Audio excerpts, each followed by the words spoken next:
Hello everyone, welcome back on Sarang classes.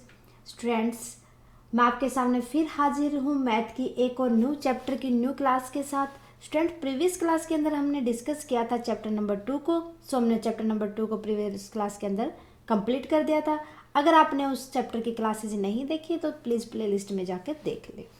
आज की class रहेगी स्टूडेंट्स हमारी चैप्टर नंबर 3 अंडरस्टैंडिंग क्वाड्रिलेटरल। सो आज हम डिस्कस करेंगे 3.1 एक्सरसाइज को स्टार्ट करने से पहले उसका इंट्रोडक्शन, ताकि समझे तो क्या आना है हमारी एक्सरसाइज के अंदर। ओके, सो अगर आपने इंट्रोडक्शन अच्छे से कर लोगे तो क्वेश्चंस लगाने में कोई प्रॉब्लम नहीं होगी। सो प्लीज़ ध्यान से देखना क्लासेस को, ताकि क्लियर हो जाए यहीं पे पॉइंट, एक्सरसाइज के क्वेश्चन ईजी हो जाए हमारे लिए। करते हैं आज की क्लास स्टार्ट हमारी।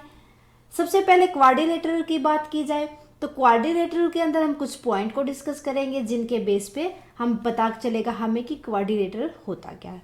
सबसे पहले अगर मैं बात करूं प्लेन सरफेस की, प्लेन सरफेस क्या होता है? जब मान लो हमारे पास एक जो हमारी नोटबुक है उसका जो प्लेन पेपर है वो क्या होगा हमारे लिए? प्लेन सरफेस विदाउट हार्डनेस, उसके ऊपर कोई हार्डल ना हो तो क्या कहलाएगा वो?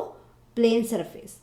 अ flat surface like paper is a plane surface.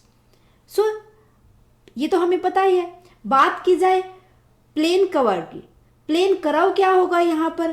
Plane curve वो होगा student when we get a curve by joining the number of point without lifting the pencil in a plane paper. मान लो ये मेरे पास प्लेन पेपर है, मैंने यहाँ से एक पॉइंट को उठाया और बिना पेंसिल को उठाए हुए मैंने उस पर एक लाइन लगा दी। सो जो मैंने ये लाइन लगाई थी तो ये क्या हो जाएगा हमारे लिए? प्लेन कर्व होगा। क्लियर है? सो जो ये प्लेन कवर है ये ओपन भी हो सकता है और क्लोज भी हो सकता है। अगर मैंने ये लाइन ऐसे लगाई और यहाँ आके छोड़ दी तो ये क्या हो जाएगा? ओपन। अगर मैंने ये लाइन यहाँ से उठाई और ऐसे करके ऐसे मैंने इसी पॉइंट पे इसको क्लोज कर्व बना के छोड़ा, कहीं भी आपको स्पेस नहीं दिख रहा अंदर जाने के लिए, सो वो हो जाएगा क्लोज कर्व। देखो इसकी थोड़ी सी आप एक बार डायग्राम, सो आपको अच्छे से क्लियर हो जाएगा। जहां पर हमने पेन को स्टार्ट किया था, फिर ये मान लो उसी पॉइंट पे अगर हम वापस नहीं आते तो वो ओपन कर्व होता है। अगर हम वापस उसी पॉइंट पे आ जाते हैं, उसको बंद कर देते हैं उस शेप को, तो वो क्लोज कर्व हो जाएगा। क्लियर है? ओके, चलें आगे। अगर मैं बात करूं कि अब पॉलीगन्स क्या होते हैं, सो पॉलीगन्स होते हैं हमारे जो भी सिंपली क्लोज्ड कर्व होते हैं वो क्या कहलाते हैं? पॉलीगन्स कहलाते हैं। The simple closed curve which are made up of the line segment only are called the polygons। उनको क्या बोलेंगे? polygons। जो सिंपली कर्व करके हमने ऐसे करके उन लाइन सेगमेंट को मिला दिया, बंद कर दिया। क्लियर है? सो ये हमारे पास क्या हो जाएंगे? पॉलीगन्स। अब अगर मैं बात करूं क्लासिफिकेशन ऑफ पॉलीगन्स की, मीन्स कैसे क्लासिफाई करूंगी? पॉलीगन्स तो इतने टाइप के होते हैं, ये फिगर कौन सी पॉलीगन है? सो उसको हम डिसाइड करने के लिए, क्लासिफाई करने के लिए उनकी साइड्स को गिनेंगे, number of side of vertex, और उनके एंगल्स को देखेंगे। जितने हमारे पास साइड हैं उसी हिसाब से हम बता देंगे कौन सी वो पॉलीगन है और जितने उनके अंदर एंगल हैं। बात करूं मैं 3 साइड्स, अगर 3 साइड्स होगा तो मतलब क्या होगा? वो ट्राइंगल होगी। अगर 4 साइड होंगी तो वो क्वाड्रिलेटरल होगी। 5 साइड होगी तो पेंटागन होगी। 6 साइड होगी तो वो हेक्सागन होगी। अगर 7 साइड होगी तो वो हेप्टागन होगी। अगर 8 साइड होगी तो वो ऑक्टागन होगी। 9 साइड होगी तो वो नोनागन होंगी। 10 साइड होगी तो वो डेकागन। 11 साइड होगी तो वो हेंडाकोगन। अगर वो 12 साइड होंगी तो वो डोडेकागन। सो आपकी आती हैं खाली डेकागन तक, और मेनली तो आप पढ़ते हो ऑक्टागन तक ही। मेन तो आती है आपकी ऑक्टागन तक ही, लेकिन ये भी आपसे कई बार पूछ लेता है, आपको याद रखनी है। क्लियर है? ठीक है। सो ये था हमारा क्लासिफिकेशन ऑफ पॉलीगन्स की। पॉलीगन्स तो मैम ये तो बहुत सारी, हमने तो इतनी सारी लाइन सेगमेंट एक साथ मिला दी, क्या इन सभी को पॉलीगन्स बोलेंगे? नहीं, उनकी साइड के बेस और उनकी वर्टेक्स को हम गिनते हुए अलग अलग उनको नाम दिया है। क्लियर है? चलिए आगे। सो मैं बात करूँ डायगोनल्स क्या होते हैं? जब हमारे पास कोई भी हम लाइन सेगमेंट को कनेक्ट कर देते हैं, सो कनेक्ट करने के बाद जहाँ पर उनके वर्टेक्स मिलते हैं, वर्टेक्स से हम एक वर्टेक्स को अगर हम उसके अपोजिट वर्टेक्स से मिलाते हैं तो वो क्या कहलाते हैं, वो डायगोनल्स कहलाते हैं। क्लियर है। Any line segment which connect the two non consecutive vertex of the polygon is called diagonal. Non consecutive, non consecutive का मतलब क्या होगा, जो एक साइड में ना हो। अगर मैं इसको मिलाऊंगी तो ये तो वही लाइन हो गई, लाइन सेगमेंट ही हो गए। सो डायगोनल्स क्या होंगे, ये वाला एंगल, ये ट्राइंगल में ये पॉसिबल नहीं है, डायगोनल्स ट्राइंगल में पॉसिबल नहीं है, ये क्वाड्रिलेटरल से शुरू होते हैं। सो मैंने ये एंगल किसके साथ मिला दिया, इस एंगल की। सो ये कॉन्सिक्यूटिव एंगल्स होते हैं, नॉन कॉन्सिक्यूटिव एंगल होते हैं। कॉन्सिक्यूटिव एंगल कौन से होते हैं, ये वाला एंगल इसके साथ। क्लियर है, गॉट माई पॉइंट।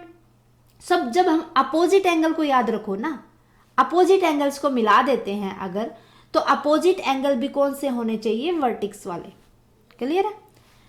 सो मैं बात करूं तो ट्राइंगल के अंदर कोई भी डायगोनल नहीं होते, ठीक है। क्वाड्रिलेटरल के अंदर 2 डायगोनल होते हैं, पेंटागन के अंदर 5 डायगोनल होते हैं, एंड हेक्सागन के अंदर 9 डायगोनल्स होते हैं। क्लियर है, ये भी याद रखने के लिए है। फिर मैं बात करूं इंटीरियर और exterior of A close crow. मेरे पास एक क्लोज क्रो है, इंटीरियर और एक्सटीरियर कैसे बताओगे, जो इसका ब्लू शेडेड पार्ट है ना, वही आपको बताएगा कि ये इंटीरियर है या एक्सटीरियर है। इंटीरियर देखो, जो हमारे पास क्लोज्ड कर्व है वो मैंने अंदर की साइड शेडेड की है यहाँ पर। सो ये जो इसका शेडेड पार्ट है तो क्या हो जाएगा, ये इंटरनल है, इंटीरियर क्लोज्ड कर्व हो जाएगी। अगर अंदर का छोड़ के अब हमें इसका एरिया कंसीडर करना है आउटर, इनर नहीं करना, आउटर करना है, दैट मीन क्या हो जाएगा, ये एक्सटीरियर क्लोज करो। ओके। सो अगर मैं नेक्स्ट बात करूं convex and concave polygon, so convex polygon कौन सी हो जाएंगी, which have all the diagonal inside the figure. जिस पॉलीगन के अंदर उसके जितने भी डायगोनल है वो कहां पर हो, इनर साइड हो, उसके इंटीरियर साइड हो, अंदर की साइड बने, आउटर कोई ना बने, तो उसको क्या बोल देंगे, कॉन्वेक्स पॉलीगन। क्लियर है। सो अगर किसी भी पॉलीगन के अंदर उसके डायगोनल उसका आउटसाइड भी बने, दैट मीन क्या होगा, वो पॉलीगन कॉनकेव पॉलीगन कहलाएगी। The polygon which have some of its diagonal outside the figure also are known as a concave polygon. उनको क्या भी बोलेंगे हम, कॉनकेव पॉलीगन भी बोलेंगे। क्लियर है। सो अब हम बात करेंगे रेगुलर और इर्रेगुलर पॉलीगन की। रेगुलर पॉलीगन की अगर मैं बात करूं तो वो पॉलीगन जिसके अंदर क्या हो, इक्विलिगर एंड इक्विलेटर हो। इक्विलेगुलर एंड इक्विलेटर का मतलब क्या होता है, जिसकी साइडें सारे के सारे इक्वल हो, एटलीस्ट 2 साइड तो उनकी क्या हो, इक्वल हो, तो वो क्या हो जाएगा, इक्वल 2 साइड नहीं, सारे के सारे जितनी ऑल साइड्स होते हैं, जितने ऑल एंगल्स होते हैं, उनके सारे के सारे इक्वल हो, तो क्या कहलाती है, रेगुलर पॉलीगन। ठीक है। अगर नहीं होंगे सारे के सारे, 2 साइड इक्वल होंगी, तो क्या कहलाएंगी, इरेगुलर पॉलीगन। पॉलीगन जिसके अंदर ऑल साइड क्या हो, इक्वल हो, और जिसके जितने भी एंगल्स हैं वो भी क्या हो, इक्वल। लाइक ये ट्राइंगल, ये स्क्वायर, ये क्या होंगे, रेगुलर पॉलीगन। जो रेक्टेंगुलर और ये जो हाइपोटेनस हमारी 90 डिग्री के ऊपर जो हमारे पास ट्राइंगल होती है, ये भी पॉलीगन नहीं, रेगुलर पॉलीगन नहीं है। Hence, square is a rectangular polygon, but a rectangle is not, as its angle are equal but sides are not equal. इसके एंगल तो सारे के सारे 90 डिग्री के हैं, बट ये एक कंडीशन तो फुलफिल कर दी, सेकेंड तो नहीं की ना, साइड वाली, साइड तो इसके आमने सामने की ही इक्वल होती है।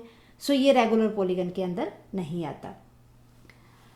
अब मैं बात करूं एंगल सम प्रॉपर्टी कि जितने भी हमारे पास जो शेप है, पॉलीगन्स है, उनके अगर मैं उनके जितने पॉलीगन्स हैं उनके एंगल्स को ऐड कर दूं तो उनका सम कितना आएगा। ठीक है। सिंपली फॉर्मूला होता है, जितनी हमारे पास साइड है, जो हमारे पास साइड है उनमें से 2 माइनस कर दो और 180 के साथ मल्टीप्लाई कर दो, तो क्या आ जाएगा हमारे पास, sum of all angles of a polygon. Clear है। ये याद रखना, जितनी साइड है उनमें से 2 माइनस करो और 180 से उसको मल्टीप्लाई कर दो।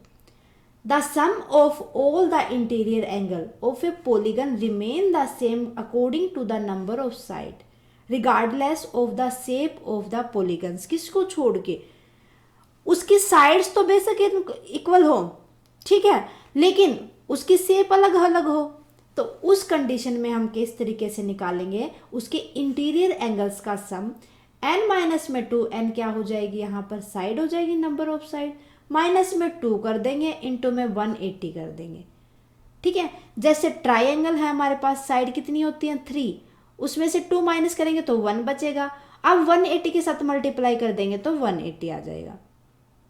क्लियर है।